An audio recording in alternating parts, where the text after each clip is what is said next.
firm that until recently had dealt primarily with government contractors. Since the werewolves and Adam had come out to the general public, though, his business had started to boom on other fronts. Werewolves were seen as very good security people, apparently. He was actively looking for someone else who could do most of the traveling, but so far hadn't found the right person. With Adam away, I could give more attention to the other people in my life.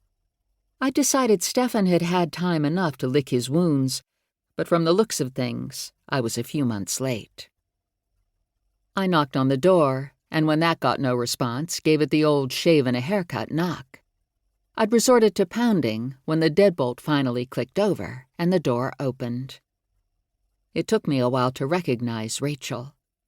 The last time I'd seen her, she'd looked like the poster girl for the disenchanted goth or runaway teenager. Now, she looked like a crack addict. She'd lost maybe 30 pounds she didn't have to lose. Her hair hung in limp, greasy, and uncombed strings down her shoulders. Mascara smudges dripped over her cheeks in faded smears that would have done credit to an extra in Night of the Living Dead. Her neck was bruised, and she held herself like her bones ached. I tried not to show that I noticed she was missing the last 2 fingers on her right hand. Her hand was healed, but the scars were still red and angry. Marsilia, the mistress of the Tri-Cities vampires, had used Stefan, her faithful knight, to oust traitors from her seethe, and part of that involved taking his menagerie, the humans he kept to feed from, and making him think they were dead by breaking his blood bonds to them. She seemed to think that torturing them had been necessary as well, but I don't trust vampires, other than Stefan, to speak the truth. Marsilia hadn't thought Stefan would object to her use of him and his menagerie once he knew that she'd done it to protect herself. He was, after all, her loyal soldier. She'd miscalculated how badly Stefan would deal with her betrayal. From the looks of it, he wasn't recovering well. "You'd better get out of here, Mercy," Rachel told me dully. "'Tisn't safe." I caught the door before she could shut it. "Is Stefan home?" She drew in a ragged breath. "He won't help. He doesn't."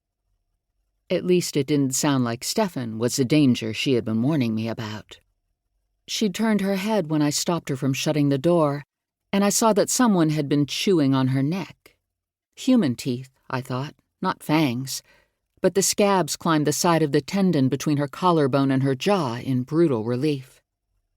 I shouldered the door open and stepped inside so I could reach out and touch the scabs, and Rachel flinched back, retreating from the door and from me.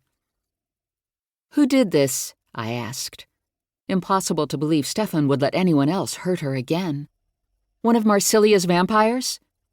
She shook her head. "Ford." For a moment I drew a blank. Then I remembered the big man who'd driven me out of Stefan's house the last time I was there. Half changed to vampire, and mostly crazy with it, and that had been before Marsilia had gotten her claws into him. A very nasty, scary guy, and I expected he'd been scary before he'd ever seen a vampire. "Where's Stefan?" I have very little tolerance for drama that ends in people getting hurt. It was Stefan's job to take care of his people.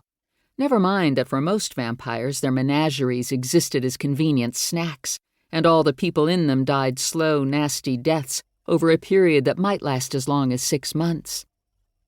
Stefan hadn't been like that. I knew that Naomi, the woman who ran his household, had been with him for 30 years or more. Stefan was careful. He'd been trying to prove that it was possible to live without killing. From the looks of Rachel, he wasn't trying very hard anymore. "You can't come in," she said. "You need to leave.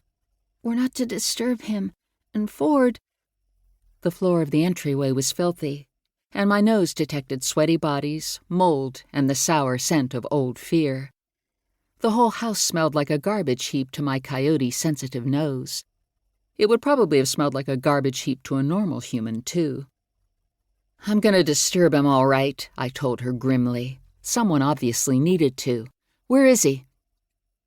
When it became obvious that she couldn't or wouldn't answer, I walked farther into the house and bellowed his name, tilting my head so my voice would carry up the stairs.